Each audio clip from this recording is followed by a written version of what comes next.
ہر ایک طنز کیا جائے، ہر ایک تانا دیا جائے، اب حد ادب میں نہ رہا جائے، تاریخ نے قوموں کو دیا یہ پیغام، حق مانگنا توہین ہے، حق چھین لیا جائے۔ السلام علیکم، سٹیزن جرنلزم کی اس ویڈیو میں خوش آمدید۔ میں ہوں عبداللہ خٹک۔ اس وقت موجود ہوں پٹھان کوٹ گاؤں، جو کہ صرف بکر کا نہیں بلکہ پنجاب کا ایک ایسا گاؤں جو کہ مکمل طور پر پٹھان آبادی پر مشتمل۔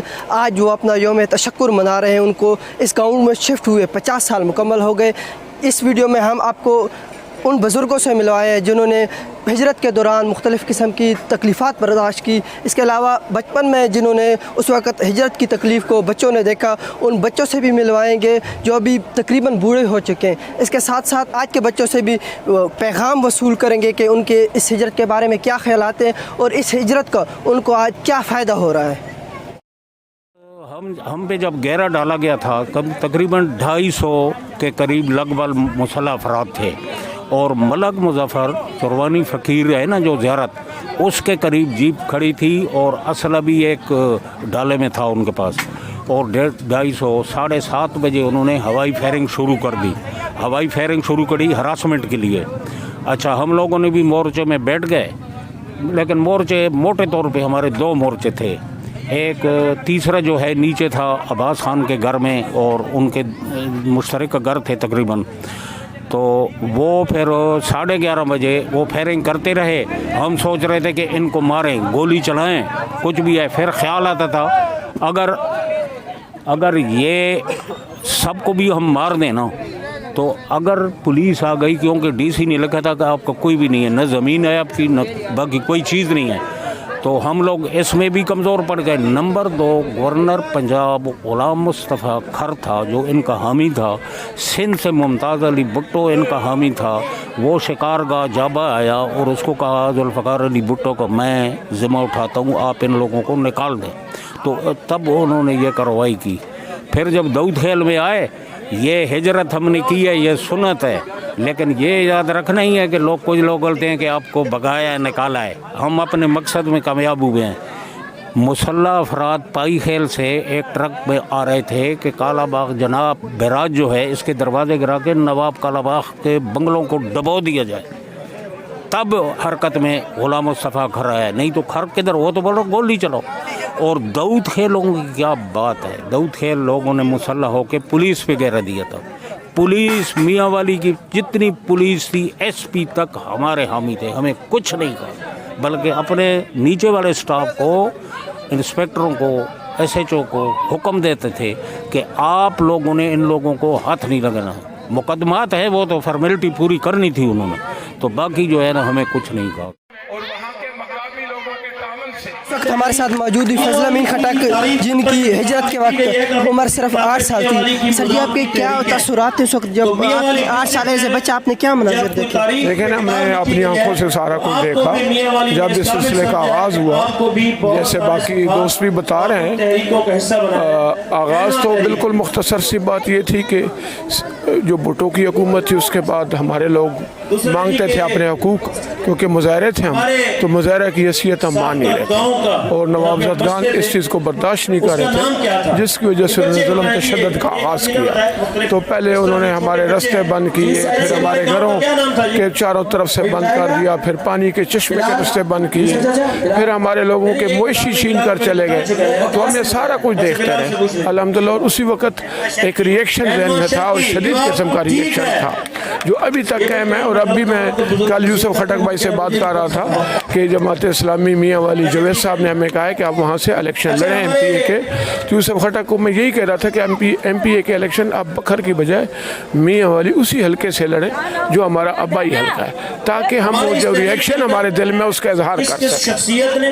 تو ابھی تک وہ ریئیکشن موجود ہے جو کبھی ختم نہیں ہوگا۔ کوشش اور خواہش ہماری یہی ہے کہ ہم وہاں اپنے کچھ نہ کچھ مقامات اب جب آپ ادھر ہجرت کر کے پہنچے تو اس وقت آپ نے کیا ویرانے کے مناظر دیکھے اور آپ کے کیا خیالات ہیں, کیا ویرانے میں آپ آئے؟ جب یہاں ہم آئے تھے گرمیوں کا سیزن تھا تو یہ قبرستان کی جگہ پہ ہماری رہائش تھی, خیمے لگے ہوئے تھے, تو ویرانہ اتنا زیادہ تھا کہ آپ سوچ نہیں سکتے کہ اس وقت عصر کے وقت یہاں پہ لوگ محنت کرتے تھے, گھاس شاس کھیڑتے تھے اور رقبے ہموار کر رہے تھے. تو میں یہاں سے یہ جہاں محمد جان بھائی لوگوں کا بھی گھر ہے یہاں گیا پیشاب کے لیے, اوپن ٹوائلٹ تھے, تو اتنی جھاڑیاں وغیرہ تھی کہ مجھے گھنٹہ لگ گیا, میں واپس اپنے مقام پہ نہیں پہنچا. اس قسم کا ویرانہ تھا.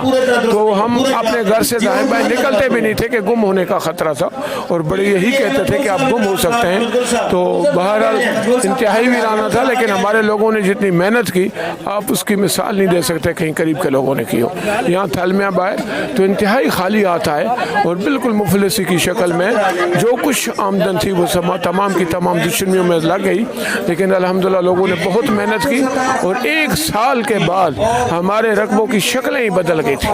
اور پھر اللہ کا بہت کرم, کیونکہ اللہ تعالیٰ جہاں لوگ ہجرت کرتے ہیں اللہ تعالیٰ ان کی مدد فرماتے ہیں. تو اللہ تعالیٰ نے ہماری مدد فرمائی اور تھوڑی عرصے میں الحمدللہ معاشی طور پہ, معاشرتی طور پہ, سماجی طور پر اپنی حیثیت بحال کرنے میں کامیاب ہو, جو ہمیں بڑی خوشی ہوئی. اور یہاں پہ ہم نے اپنی تعلیم کا آغاز کیا تھا اور الحمدللہ پھر پڑھتے رہے اور آگے کاروبار اپنے شروع سے عداوت کی ہے. ہم ہیں مجرم کہ ہر دور میں بغاوت کی ہے. تو ہمارے ساتھ موجود ہیں پروفیسر عبید اللہ اور کچھ نوجوان. یہ جو یوم تشکر کا پروگرام بزرگوں نے منعقد کرایا گیا, آپ کو بہت سی معلومات ہسٹری کی دی گئی, اس کے علاوہ آپ اس سے کیا سبق سیکھتے ہیں اور نوجوانوں کو مزید کیا سبق دیتے ہیں اس کے بارے میں؟ میں بیسیکلی یہ کہہ سکتا ہوں کہ آج پہلی دفعہ جب میں اسٹیج سیکٹری کے فرائض سر انجام دے رہا تھا تو یہ میرے لیے بڑی ایکسائٹمنٹ کی بات تھی کہ میں فرسٹ ٹائم اتنے بڑے پروگرام کو ایز اے اسٹیج سیکٹری اس میں شرکت کر رہا تھا. تو میں اس میں کافی انٹرسٹ لی, کافی تاریخ کی معلومات اکٹھی کی. تو مجھ پر بہت ایسے انکشافات ہوئے جو شاید میرے لیے, میں یہ کہتا ہوں کہ بہت تکلیف دہ بھی تھے, لیکن میں نے جب ان کو سنا اور پھر اپنی موجودہ کنڈیشن کو دیکھا تو مجھے یہ لگا کہ اللہ پاک, یا اللہ تیرا شکر ہے کہ تیرا یہ احسان ہے ہم پر کہ تو نے ہمیں ایک آزادی کی نعمت سے نوازا اور ہم ایک آزاد قوم کی حیثیت سے اس علاقے میں جی رہے ہیں. اس کے علاوہ میں ایک بات کہوں گا کہ غلاموں کو دیا کرتا ہوں میں سبق حریت کا, غلاموں کو دیا کرتا ہوں میں سبق حریت کا, بغاوت میرا پیشہ ہے, باغی مجھے کہتے ہیں. اس کے علاوہ میں لاسٹ میں ایک بات کہنا چاہوں گا کہ آپ لوگ یقین کریں کہ ایسے پروگرام ہمیں ضرور انعقاد کرنا چاہیے کہ یہ ہمیں یاد دلاتے ہیں کہ ہم اپنے ماضی سے سبق سیکھ کر اپنے مستقبل کو روشن بنائیں. بسم اللہ الرحمن الرحیم. یہی ہم نے پتہ چلا ہے کہ اگر آپ کسی ایسے علاقے میں رہ رہے ہیں جہاں آپ کو کسی وڈیرے یا کسی بڑے ظالم کے حکمرانی میں رہنا پڑ رہا ہے, آپ سر اٹھا کر نہیں جی سکتے, تو آپ کو وہاں سے نقل مکانی کرنی چاہیے, کیونکہ حرکت میں برکت ہے, آپ نے سنا ہوا ہوگا, اور اللہ تعالیٰ نے بھی ہجرت میں برکت رکھی ہوئی ہے. اور ایسے ہی جب حضرت وسلم کو مکہ میں حالات دشوار تھے تو ہمارے نبی نے بھی مکہ سے مدینہ ہجرت کی تھی. تو اسی طرح اللہ کی کائنات جو بہت وسیع ہے, تو اسی طرح ہمارے جو بڑے بزرگ تھے انہوں نے بھی قربانی دی ہے, بڑے مشکلات سے گزرے ہیں اور ان کی غلامی کو قبول نہیں کیا, ان کے خلاف بغاوت کی ہے اور وہاں سے ہجرت کر کے یہاں آئے ہیں. تو یہاں اللہ کا شکر ہے کہ ہمارے لیے بہت آسانیاں ہیں اور اللہ کی دی ہوئی ہر نعمت ہمارے لیے میسر ہے یہاں پہ. تو یہی سبق مل رہا ہے ہمیں کہ کسی کی غلامی میں نہیں رہنا چاہیے. اگر آپ کو کہاں سر اٹھا کے نہیں جی سکتے تو آپ کسی اور جگہ ہجرت کر لیں.